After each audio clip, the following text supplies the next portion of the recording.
you think about where this medium is going and how it's going to push storytelling and move that role of the director into the audience and into the viewer's mind, I think that you really see that happening right now with animation.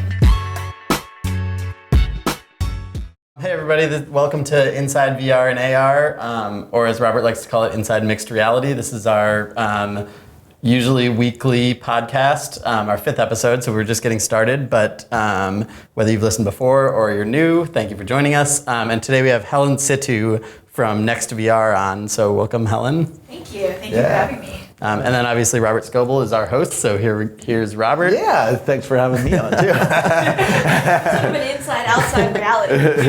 It's immersive media, something like that. You know, we were going to argue about the name for years, I think. But what anyways, would you call it, Helen?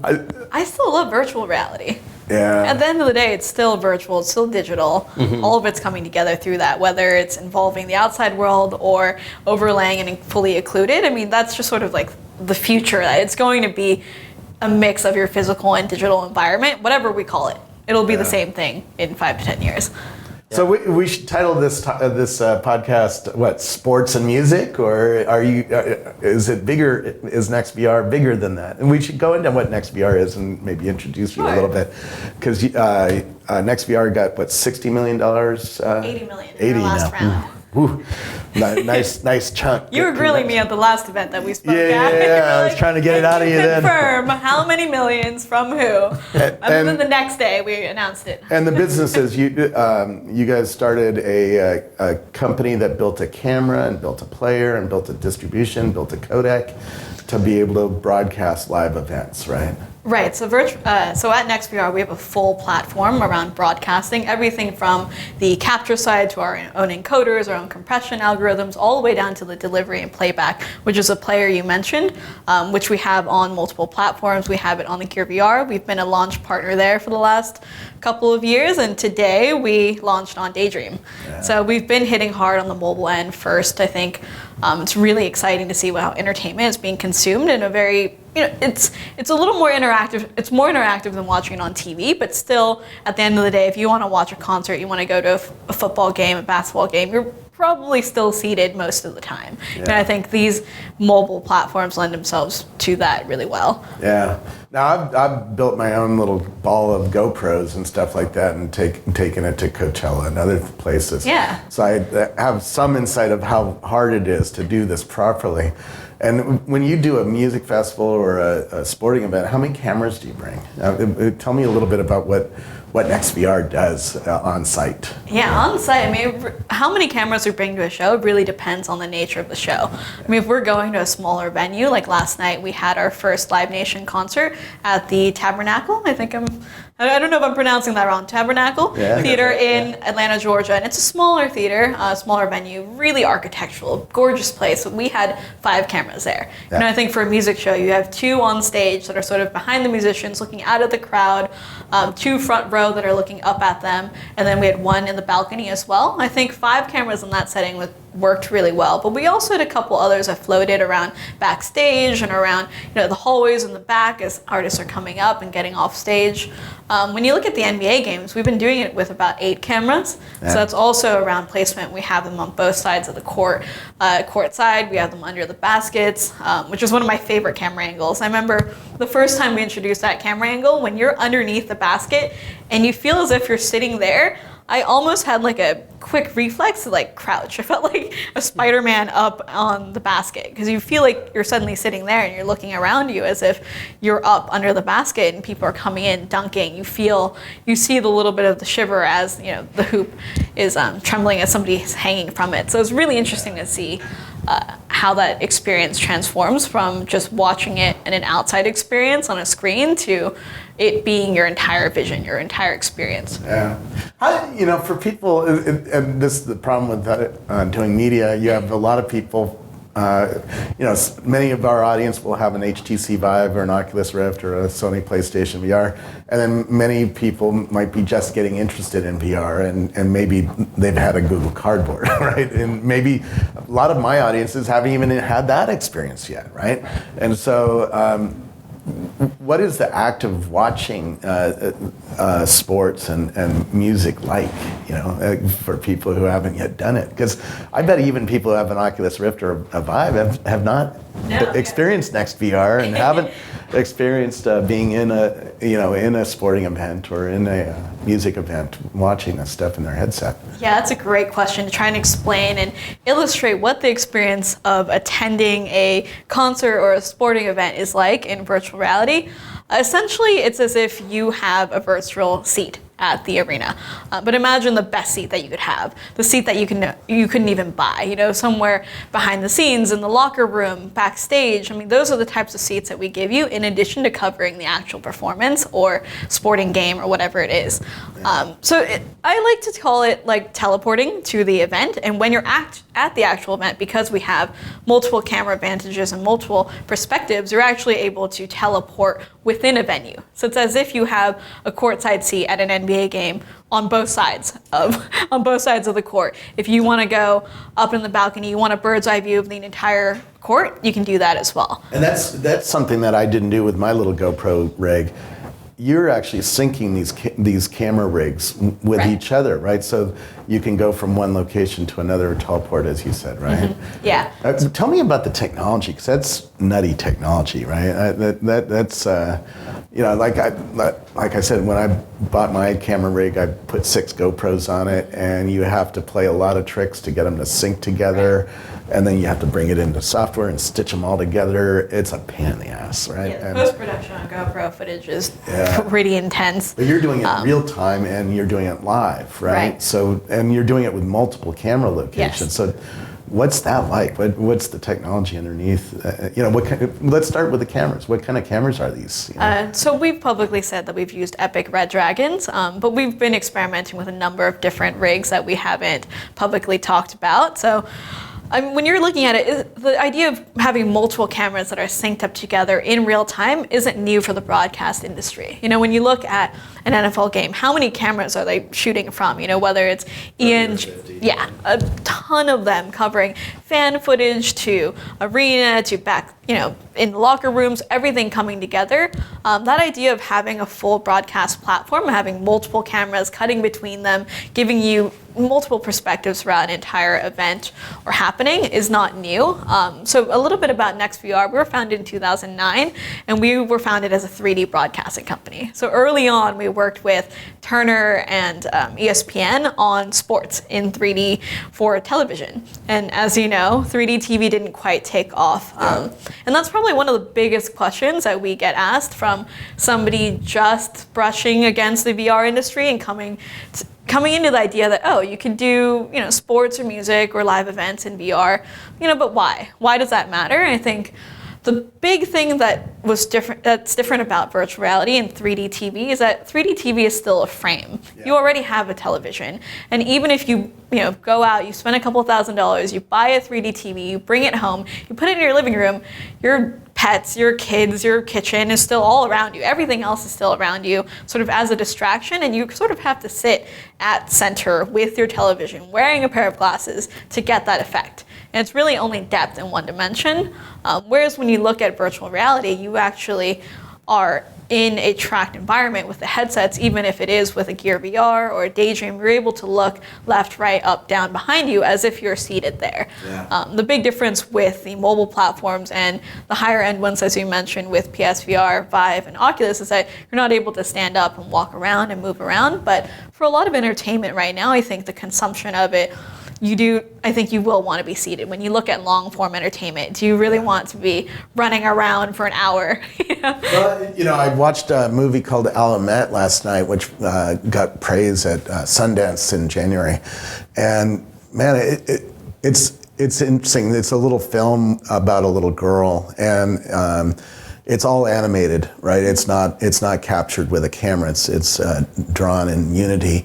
And you're the camera, so you have to move around the scene and go to where you want to view the scene from, and it's really cool. It's really cool. But I've seen The Rose and I, so I haven't seen Alamet lately. Yeah, it's really an amazing film, and it really shifted my view of what media might look like in this new world coming with you. But I absolutely love animation in VR. Absolutely. When you think about where this medium is going and how it's going to push storytelling and move that role of the director into the audience and into the viewer's mind, I think that you really see that happening right now with animation. Not completely new. Like there's been immersive theater. Like I once saw Clockwork Orange, an immersive theatrical thing. Like in the round? Yeah, it was exactly. I've been to Shakespeare in the round before as well. Yeah, and so you're walking from set to set and so it's like 20 people in the audience and then these actors, and you can just like stand like right next to them and look up close at what's happening, and it's amazing, and they just kind of do the whole thing, and you get to look at it from whatever angle. One a lot of people in the VR industry mention is Sleep No More, which is a off-Broadway play in New York where you walk through the play, similar kind of thing, and you have to go and examine things. And they built a whole warehouse for you to walk around and look at the sets that they've built for you, and then the actors actually say their lines in these sets. It's really... It's like Westworld. Yeah, it's really, it's fun. But when you watch a film like Alumet, you get to put your face right up into into the characters and move around them where you want to be. And it's really a different experience. But yeah, that requires you to, my son and I watched it, and we both got on our hands and knees to look at things that are low down to the ground, and and moved around our space to experience experience differently.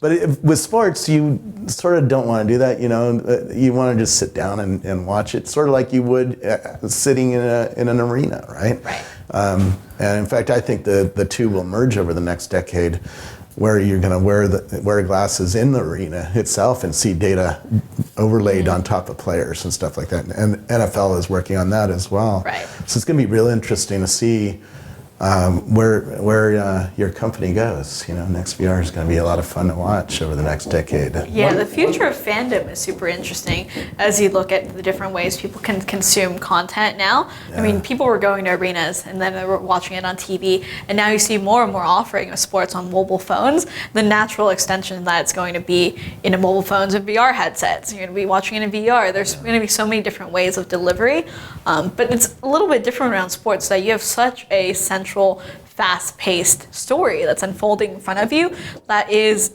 really episodic. It's happening daily, weekly, monthly, all the time.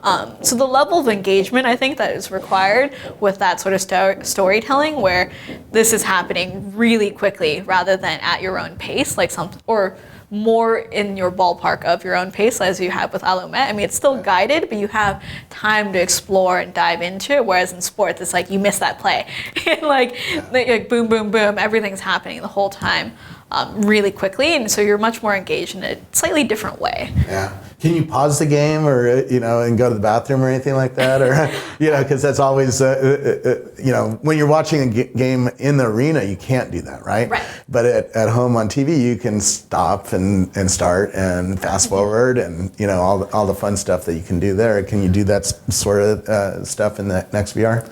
Right now, it's more akin to the actual experience of being in an arena. So if you walk away, you take your headset off, it would continue to play without you right now. Yeah. But that's definitely not out of question to think about more user control around how you consume and when you consume. Yeah. Is the camera switching controlled by the user, or is there... So because I'm thinking about like when you watch a game on TV and there's someone at ESPN, I can see the advantages of both, but there's someone at ESPN who's deciding which camera is the best one. They're in these huge broadcast trucks looking at every single camera possible, and they're picking and choosing where all the action is going. The idea to pick at any time which one you want to see is awesome, but then also the idea of having someone make those decisions on the fly is... Yeah. I think it's quite empowering and could be a burden at the same time, depending on sort of the spectrum of what kind of sports fan you are. Right. If you have all the intel, the knowledge, and the excitement to be able to switch through all the cameras by yourself, I think that's awesome. We've definitely worked on both ends of it. Right now, more of our shows are produced because it's a lot to ask of people to suddenly become the producer of an entire live show. And because the nature of it is so fast right now that, not right now, across sports, it's always been a quick moving event. And so it's right now it's more comfortable for us to do a lot of the cutting, so we follow the ball, so you're never missing the action. But with something like golf, like we've done the US Open through our partnership with Fox Sports, and that's a much more slow-paced sport where you have time to sort of enjoy the environment and see what's happening around you and do people watching and things like that that are really fun about it. Yeah. In that environment, we allow you to cut from your own cameras. So you would have essentially a small heads-up display on the bottom of your virtual environment that would have a produce feed. So you'd have a produce feed. You could always go back to having somebody else cut through the action for you, or you could select, the tee or the green box of which hole you wanted to go through. You would have all of that at your fingertips on the bottom of the screen as well. I wonder if you're, because one problem when you watch sports in VR is the cameras don't zoom in. So if the quarterback is throwing a ball, it's sometimes not very satisfying because it's hard to see that from the sidelines or from the camera angles you guys have picked. Where with old style cameras, they zoom in right on the player and then sometimes even on the fingers of the player, right? And so you can really see a lot of detail about what's going on. Are you going to mix the two streams in the headset? That would be really interesting so that you could see what, NBC or ABC or CBS or something like that, or ESPN is broadcasting on TV, on old style TV, as maybe a virtual monitor in the space, and then watch the 360 video as well. Absolutely. So we've been doing that a lot with it. Some of the restraints around doing these events in virtual reality today is, as you know, the resolution's not that great. We're capturing our content at 6K per eye. So it's going to be playing back better and better as the screen resolutions improve. But right now, when you're looking at your VR, it's about there yet, right? Not there yet. Yeah. They're what, 2K per eye or 4K? 2K, yeah. 2K. 4K total. So I think it's 2K per eye right now. So On you're the Gear capturing VR. 3 times more data than we Yes. can actually view. Yes, absolutely. But when interesting. you're thinking about that playback right now, even if you go to a football field for an NFL game, or you go to the Kentucky Derby, or you go to a Bundesliga match, soccer, horse racing, football, these are all really massive places that these events are taking at. Well, that was totally mixed up in words. Yeah. But these are massive venues that these yeah. events are happening at. Yeah. And when you look at it in virtual reality right now, even if you're right up there in the action, it's a little pixelated because players are on the other end of the field, action's happening down there. So we've actually incorporated having 2D screens in there as well. So we're able to plug into the broadcast streams that are happening on NBC, on Fox, and we bring those feeds into the virtual environment. And so That's cool. what it's like in virtual reality is as if you had your own personal giant jumbotron. Yeah. And so you have both TV and you have real life in front of you, and you have the ability to direct some of the action by yourself by moving from one seat to another. People who don't have VR at home yet don't get that this is really personal media, right? If you have 3 people in your house, and I have 2 kids, they all want to watch their own thing. I want to watch my football game. Miriam doesn't want to watch football. She wants to watch a movie or something, right? So we can all put on our headsets and disappear, and everybody's happy, right? Which has not happened at Scoble's house yet because I only have one headset so far. Problems. I did bring 2 headsets home last night, so my boyfriend and I could watch the concert, and we held hands while watching it in virtual reality with our puppy running around. Yeah, because I was going to say, concerts and football games are that's kind of social experiences that in real life they're definitely social, and then also like getting together with friends to watch a basketball game or a football game is and a I social. wonder if you're gonna do, because I've been studying the social VR companies like Altspace VR, or I met Philip Rosedale yesterday, who started High Fidelity, which is another world, and there's Facebook's Toy Box, or whatever they call the new thing that for Oculus Touch controllers, which we should talk about in a second. Yep. And these social VR things are really cool. I went to, a week ago, I went to a room in Altspace VR. It wasn't even a room, it was a field, and it was like going to Coachella, and this guy had curated and made this beautiful field with a big ass screen, like a 20-foot screen in front of you. It felt like that, right, when you're in VR. And he was curating music videos, and there was groups of people dancing and talking, and right, you could walk up to somebody virtually and start talking, hey, what's up?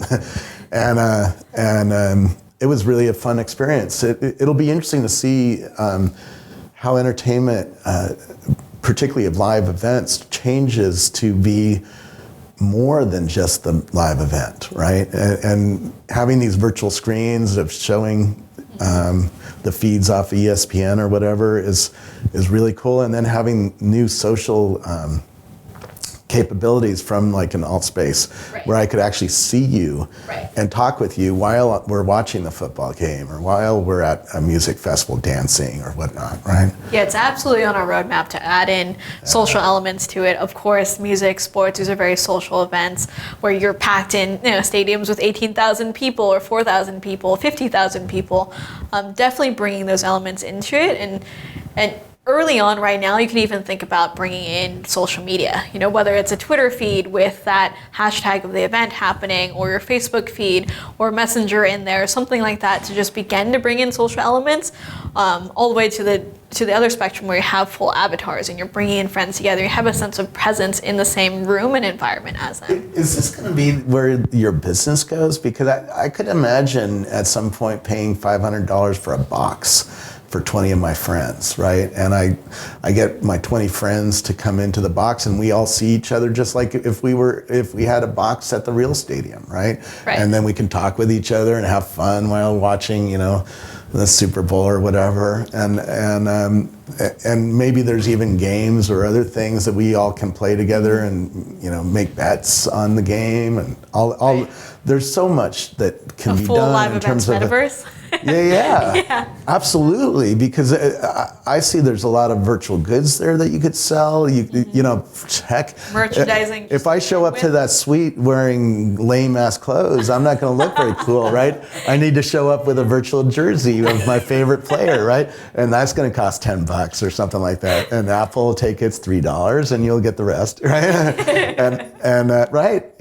Are you guys thinking about this kind of business model? Do you have like a 10-year roadmap where you're starting to think out like what would the ultimate game be? These things are certainly not out of question when you think about it. In the terms of monetization right now, I think with music and sports, this is the type of content that people are already used to paying for. But right now, we're still figuring out what those payment models could be like. Individually or upfront, it could be the pay-per-view. You just buy one ticket to go to a game, but eventually it could very easily transform into buying a suite, renting out an event. I mean, where does the future go on that? I mean, everything that you can do in real life now, at some point you'll be able to do in VR. Wow. More seamlessly, more easily, more accessible. It's going to be one more fun. question about NextVR. I'm just curious, in the kind of, as we're talking about the 10-year landscape or roadmap or whatever, do you see NextVR as like a platform like YouTube or more as a technology company building the software and hardware that solves these problems and with exclusive content? I guess those are kind of two divergent things. That's a great question. Around the question of being a YouTube, so I would say YouTube is much more of a user-generated content network. That's not the direction that we're going right now. We are primarily focused on professional broadcast partners, such as the NBA, the NFL, Live Nation, people who produce huge global events with audiences around the world. That's the type of content that we're really focused on right now. But we are at the heart of it a technology company. When you think about the partnerships that we've secured, a 5-year deal with Fox Sports, a 5-year deal with Live Nation, a multi-year deal with the NBA to be the official NBA League Pass VR. I mean, all of these things come back to a really incredible platform that we have and technology offering and the IP that we've secured over the last few years of working on compression and capture and really we're incredibly focused on capturing and delivering the world as it is. How far apart are we right now? I mean, we want to be able to recreate the world in virtual reality. And that means the depth, the edges, the lighting, the sense of being there, the crowd, the environment, the audio, all of these things feed back into the experience, which we're able to deliver and partner with our with IP holders around. And so we're definitely just to your point, we're definitely a technology company, but we are more like a broadcast network. So if you download the NextVR app right now, you would log into a portal that looks sort of like a Netflix. You'll have different channels in there. You'll have an NBA channel, NFL channel, Live Nation channel. You'll go through different content within portals that way within it. So if I'm watching a football game, that's maybe similar to, I mean, I wouldn't want to compare anyone to Comcast because they're the worst, but like where oh shoot, sorry. But yeah, so I get my internet through Comcast, so don't be messing with that. I get monkey. And I'm pretty happy with Comcast. But yeah, so if you're watching, which is great. If you're watching TV, you're sort of don't mess with my internet. Man. the relationship is with They're gonna shut me down now. Haters. They're great San Francisco ISP. But yeah, so the relationship that you have is kind of with ESPN, but then Comcast is this underlying thing that brings you all ESPN and NBC and whatever else you're watching. So NextVR would sort of be, does that make sense as a question? Wait, what was the question? So I guess using TV as an analogy, you pay Comcast to bring you a package of channels, and then each of those channels is its own sort of thing that you're watching ESPN's broadcast of the football game, and so in that analogy, NextVR would sort of be the Comcast. Maybe it's not the problem is with Comcast, it exists because they brought a wire to your house and they're delivering infrastructure, Right. which is able to deliver this type of content. Right. We're delivering our content over Wi-Fi. Yeah. Right. Which But is could totally you- different when you think about like OTT media. That's cord cutting. Could you see paying like for basketball $100 for the season or something like that? I mean, is that sort of? I guess where you're right going is, now- what's your business model? What's your business model? Real question. So the thing that Comcast does is they bring a wire to your house, which solves the distribution. And with VR, it goes over the air, so you don't need to solve the distribution in that way, but you do need to solve it in terms of how do you take all these cameras and encode them and do all of these other things. Right. And so it's not a perfect analogy, but I think it's you solve distribution, and then you work with the people like ESPN or like the NFL who have the high quality content that people want, and you provide a package of distribution across music, sports, things like that. But I don't know. Yeah, it's not a good analogy, I guess. The question is around partners. Are we like a for-hire company, or do we partner with them, or how does that process work with the IP holders who have the rights to Super Bowl or whatever it is? So we partner with IP holders, whether that's Fox Sports or the NBA, NFL, and we actually work with them to produce the content, and we capture it, encode it, decode it, compress it, deliver it through our own platform. So it's separate from your Comcast of the world, because we don't have to deal with that infrastructure of that sense of delivery, but we do have our own infrastructure around broadcast and delivery of that. I know, dealing with Coachella and other places, that rights is really important. I went to an Indy race, and they said no taking video of the track, because that belongs to the TV people, and you're not allowed to shoot video. No Periscope here, no Facebook Live here. Yeah. And so I guess it gets back to, what is the business model of NextVR? Do you sell advertising and share that with the NFLs and the IP rights holders, or are you going to have some other futuristic business model like we were talking about, of renting suites, and doing social VR on top of the media? Where do you think the business model of NextVR is going? That's a great question. And earlier you were mentioning, and when we were talking about Comcast and everything else, but you were talking about, imagine paying $100 to go to a game or whatever it is. Or a season. Or a season, right. A season so right pass now we right? are the official League Pass VR, which is about a $200 subscription to watch out-of-market games, or to watch games through an application, and you can do it with VR right now. So if you want to watch our weekly Tuesday NBA games, you actually do need to log in with your League Pass credentials. Got it. So that's already one avenue where you see people paying for content. Right now it's an addition to what they already pay for to watch it on mobile and on other screens. But you can easily imagine... That brings up a question. What percentage of games are being captured by NextVR right now? And when do you think it'll be 100%? Because I'm sure it's not 100% right now. Right now it's a weekly game. So every Tuesday night, NBA on NextVR is going to be live. But if I could get to the place where I could watch my favorite team, which might not be the local team, right? Because the local team usually gets put on air if it's sold out. If it's not sold out, they play all those games, right? It's always a pain for fans, right? Right. And so that's why you go to the NBA app and start, signing up for things and paying for coverage.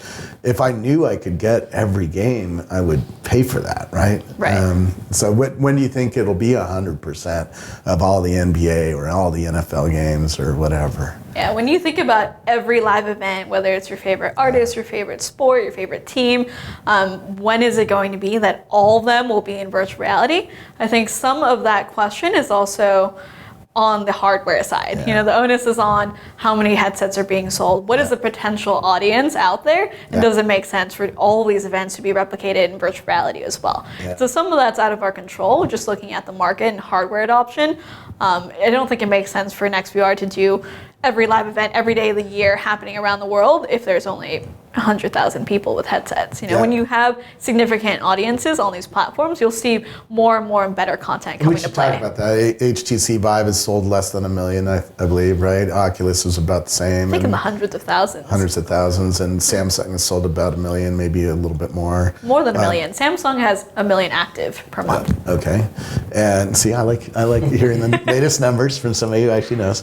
Sony PlayStation VR is around 3 million. I keep hearing those numbers.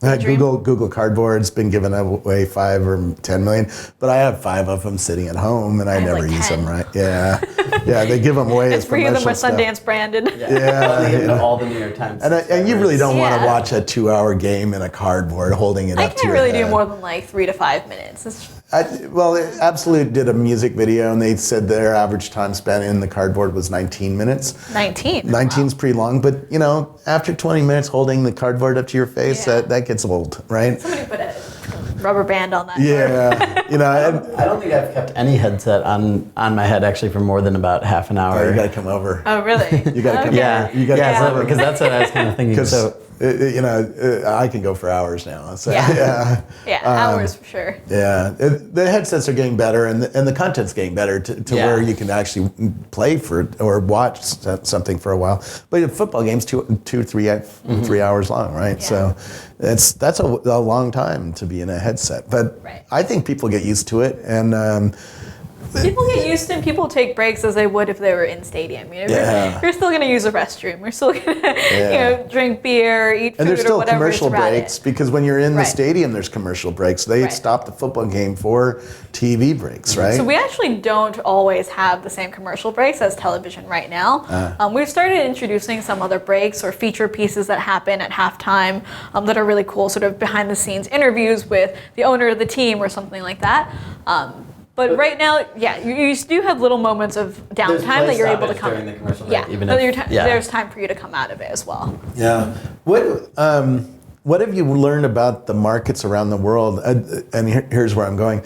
I would assume that China is going to be big for this stuff, right? Because in China, the average family is living in a very small house and with 3 or 4 people or more, and I would want to escape from that world if I was living there, and I would want to watch my own thing, right? And again, back to personalized media. Having a headset on your face lets you watch your football game or your basketball game or your music video or whatever, and it might be very different than what your parents are watching or what your brothers or sisters are watching or whatnot. No more of everyone watching the same television in the living room together.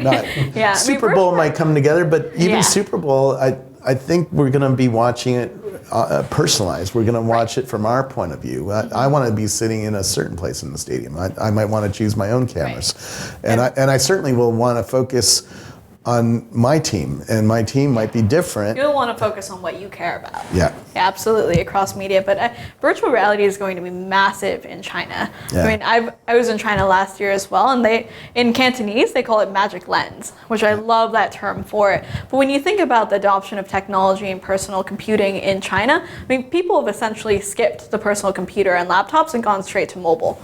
And I think when you look at entertainment and the way that's delivered, because they're living in smaller houses, they're very mobile, it's a huge country. I mean, people are also, I think, going to skip televisions and go straight into virtual televisions and virtual reality. I mean, you can buy a cardboard or a lens holder or some other headset for $10, $30 from Alibaba or somebody, and you can watch a massive screen with your favorite movies, your television shows, just to begin with.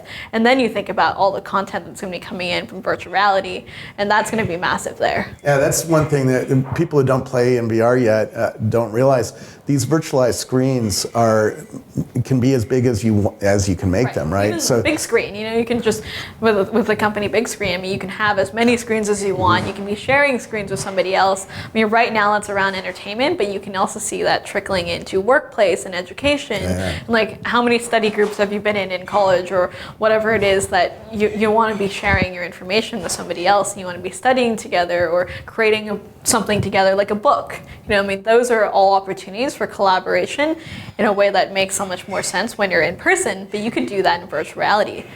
Yeah. And the immersion makes it a little bit easier to avoid distraction, I feel like, for that type of thing, for studying. You don't, I mean, until you bring the Facebook app in. Yeah, true. Once your text messages are popping up and everything, then it'll be distracting again. Yeah. Well, we got a so we got a time crunch. So. Oh shoot, we have your thing is at noon. Yeah, but let's go through the rest of what we were going to talk about. Yeah, we were going to talk about some news, but let's for sure talk about Oculus Touch. So they finally launched it this week. Everyone seems to love it. The Verge said the Oculus Rift is finally complete. I saw a bunch of people saying this is better than the Vive. Better than expected, and it's amazing. What do you guys think? I mean, both of us have seen these for a long time. You want to tell people what these touch controllers do and why they're so awesome? Yeah, I mean, I think that everybody at Upload is raving about their touch controllers. So. Yeah. I mean, the fidelity of the touch controllers is quite incredible because you actually have the control of each finger, pretty much. You can give a thumbs up, you can give a peace sign. I mean, you can have that maneuvering. You can maneuver your fingers in virtual reality, which is completely different than having a controller or anything else where you sort of have predetermined gestures or predetermined ways that you can interact with the world. There's a little more flexibility when you have the use of multiple fingers individually rather than just your whole hand as one tool. Mm-hmm. So yeah. I mean, but I'm super excited for when they come out with ping pong and all the demos that they had around that. I mean, did you ever play ping pong with touch? Oh yeah, that was awesome. I loved that. and people who don't have VR yet and don't really realize how cool it is to be able to play things with other people over the internet, right? I already in my HTC Vive I can play skeet shooting, zombie shooting, basketball, all sorts of different things, right? Archery, on and on and on. There's 1,000 things on Valve right now, right? And with these touch controllers, there's a capacitive touch surface to them, and they're smaller than the HTC Vive, so they're easier to move around and manipulate things with, and it feels more like a natural thing in the real world. You forget the controllers in your hand a little bit more. It's awesome. Yeah. It's awesome. Yeah, I'm super excited for Quill as well. Quill and Medium. I mean, I had the opportunity to go by Oculus Story Studio a few months ago and play with Quill when it was still a little bit early, and I also saw Dear Angelica. But that is an incredible tool when you give creative people the ability to have an entire artist studio with infinite canvases at home or anywhere they are. I think that is going to be a huge step for the type of content that you see coming out of virtual reality. Yeah, that video you shared today, that was created in Quill, right? Yeah, Quill. So worlds within worlds? Yeah. Yeah, that's really It took cool 4 days stuff. to create. It's like mind-blowing. We should explain what we're talking about. Yeah. These are new 3D design or drawing or art tools. Sculpture painting. Google Tilt Brush is the one that first came out, but now there's a few competitors. Quill is one of them, which is better because of these touch controllers. It's nicer to draw in it, and it lets you express Scale yourself in a way that Google Tilt Brush is like Microsoft Paint, where it's like anyone can kind of see the experience of just creating this thing, but I think it seems like Quill is whatever, Adobe Illustrator or something. It's like the professional. So What else is going on in the news? So these Oculus, these touch controllers, they're still a little hard to get. I mean, people inside the industry, we knew the day to get up and order them, and many of us got preview copies sent to us. So we had a couple weeks to play with them at least, and some of the developers have had them for more than that. But they're really a big step forward. I can't wait to see the controller war going, and HTC has already announced new controllers as well that will better compete with these. I hear the wireless component is really exciting as well. I mean, anybody who's been in one of these higher end VR rigs, you've seen that you're spinning around, you're exploring the world, suddenly you're tripping over a wire. Nothing like that to break the immersion and bring you back into the real world. So more wireless is very exciting. So one other thing, a bunch of major companies this week announced the Global Virtual Reality Association, and I'll just quickly read their sort of mission statement. This group believes in VR's immense global potential and the opportunities ahead. It will change the landscape of education, training, healthcare, and design, among many other areas. While seeking to educate consumers, government, and industry about VR's potential, the association wants to get ahead of challenges with developing and deploying the technology responsibly. That's why we feel it's important to bring together international experts across the industry to work collaboratively on global education, potential technical challenges, and promoting the best practices in the field. And so this is Google, HTC Vive, Acer, Oculus, Samsung, and Sony Interactive that are kind of all part of this collective, notably not Apple or Microsoft. I don't know, I guess, what do you guys think? Is this like a real thing? Is it just a PR stunt, or is it a real commitment? I feel like it's a real commitment that's going to be around policy making for virtual reality. Right now you have at the beginning of every Rift or Gear VR experience, nobody under 13 should use this. I mean, these policies and all of like the implications around that are still being worked out as the industry is very new and it's moving into a consumer market. I think a lot of those sort of best practices and policies around government relations will have to happen. So there's a bit of PR around that as well, but I think a lot of good will come out of it. And what do you think, Robert? I thought you nailed it. This world is innovating so fast that I don't know that we're going to get a standard that all mixed reality headsets will play one code base. I don't think we're going to get that. I think mostly these things are marketing and policy and trying to maybe get to the place where we do get a standard out of it, but that's ways down the line. We haven't even decided on winners in this space yet. It's so early. It's like the Apple II just shipped this summer, and we haven't even seen the spreadsheet yet.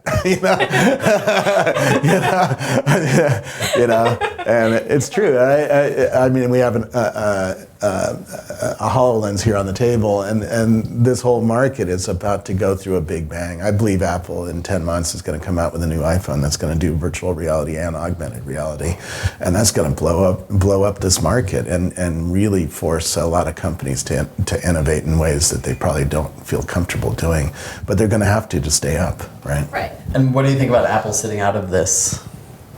Apple doesn't participate in anything. That's the way it is. If you expect Apple to participate in anything, you're going to go nuts. I mean, I was at the first iPhone dev camp, right, with a few hundred people, and there was an Apple employee there, but she wasn't even allowed to tell anybody she worked for Apple, right? That's Apple's modus operandi. You're not allowed to represent the brand when you go to a conference or be on Facebook, right? You notice most Apple employees don't put that they work at Apple on their Facebooks, right? Because they're not allowed to represent the brand in public. So, unless they're Tim Cook. Or Guy Kawasaki back in the day. Well, the rules were different back in the 80s, but Steve Jobs put a lot of DNA into that company, and one of it is you keep your mouth shut and don't talk to people about Apple, and let the executives talk to people about Apple. And that's not going to change with this kind of thing. And for Apple to participate, maybe Apple does join this and participate after they launch products, but they're certainly not going to signal further what they're doing to the market before they're ready to announce it, right? Yeah. Cool. Well, I think we're well over our time, so we can probably wrap up here. What do you think? It was a great show, and I can't wait. It's funny. I've had VR now for a few months at home, and playing with the kids and playing with Marion with it. What do your kids love most about it? You know what? It's so depressing. Job simulator, office simulator. They all the kids, and it's. I love work.